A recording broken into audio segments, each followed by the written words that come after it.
북한이 처음으로 NLL 이남으로 탄도미사일을 발사하자 윤석열 대통령은 긴급 국가안전보장회의 NSC 전체 회의를 주재했습니다.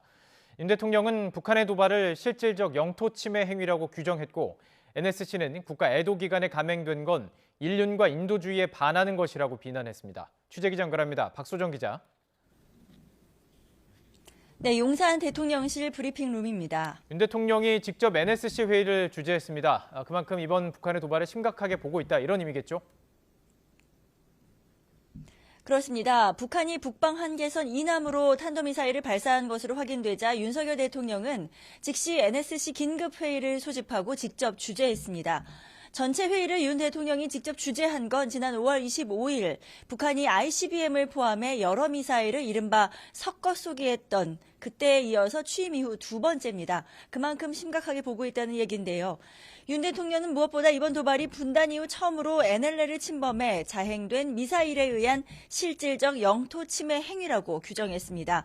북한 도발이 분명한 대가를 치르도록 엄정한 대응을 신속히 취하라고 지시했고요. 관련 브리핑 들어보겠습니다.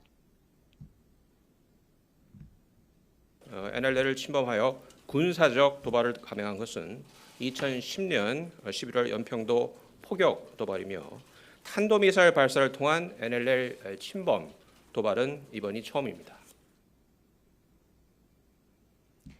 NSC는 계속된 도발로 긴장을 고조시키는 것의 모든 책임은 북한에 있음을 분명히 하고 특히 국가 애도 기간에 감행된 도발은 인륜과 인도주의에 반하는 것이라고 비난했습니다.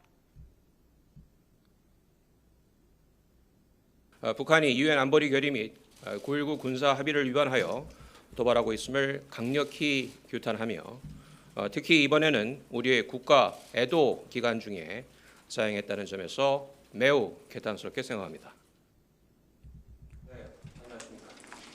이어 정부는 모든 수단을 동원해 단호하고 분명한 조치를 취하겠다고 강조했는데 대통령실 고위 관계자는 군사적 대응뿐 아니라 경제적 대응, 국제사회나 동맹국과의 연대 등이 포함된다고 설명했습니다.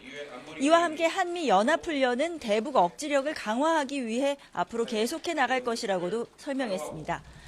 북한의 7차 핵실험 가능성에 대해서는 언제라도 도발할 가능성이 있다고 보고 한미일이 중심이 돼 국제사회와 공조에 강력하게 대응할 준비를 하고 있다, 이렇게 덧붙였습니다.